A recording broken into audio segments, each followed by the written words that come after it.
kan. Okay, so dialog kartun, tak salah kartun apa kan.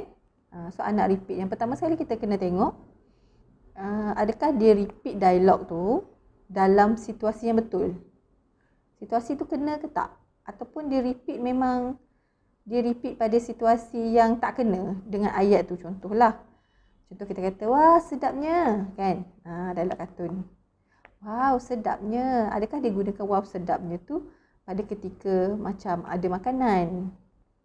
So related dengan something dia makan. Ataupun memang sesaja dia main, wow sedapnya yang tak ada kaitan pun dengan makan.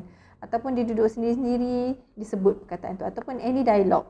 Okay, any dialog ataupun ayat-ayat yang didengar di TV ataupun semasa dia tengok kartun. Jadi sebenarnya nak cakap okey ke tak okey, kita judge, benda tu kita boleh judge sendiri sebenarnya. Okay, kita boleh judge sendiri adakah anak tu macam berguna dialog yang dia sebutkan tu, adakah digunakan dengan cara yang betul.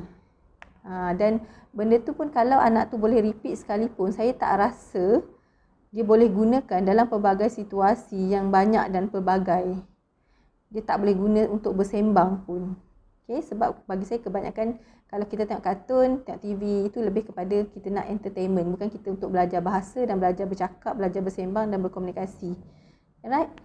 Jadi sebenarnya repeat balik sebab kita nak, saya tak tahulah macam saya sendiri kan, kita mesti nak anak kita bercakap sebagaimana kita bercakap ataupun orang sekeliling bercakap.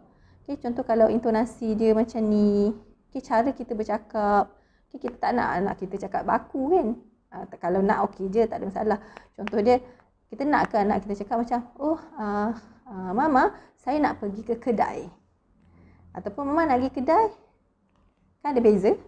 Kan? So bagaimana kita nak anak tu bercakap macam mana, perkataan apa, adalah bergantung kepada pendedahan yang kita bagi dekat dia. So kalau kita serahkan proses mengajar bahasa tu pada TV ataupun kartun, so end up anak tu sendiri akan cakap macam kartun tu. Itu pun kalau dia boleh gunakan. Ada setengah tu just hanya sekadar menghafal, tapi dia tak tahu pun fungsi perkataan tu apa. Seolah-olah kita tengok cerita Jepun dan kita hafal dialog kartun Jepun tu, and kita tak pandai, kalau kita pergi Jepun, kita tak boleh nak cakap Jepun pun dengan orang Jepun.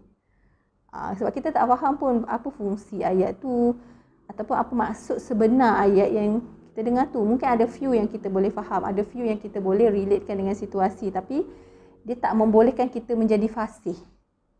Dia tak akan membuatkan kita menjadi fasih satu-satu bahasa tu. Okay? So jadi kalau orang tanya saya, adakah okey anak repeat bahasa kartun? Bagi saya,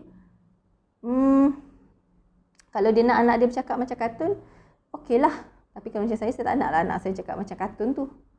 Tapi kalau masa kecil, okay, masa kecil mungkin umur 2 tahun, 3 tahun bercakap macam kartun tu, yes, okey, mungkin comel. Tapi kalau let's say dah masuk sekolah rendah, ataupun katalah anak tu dah berumur 15 tahun, cakap macam kartun tu, okey ke tak okey?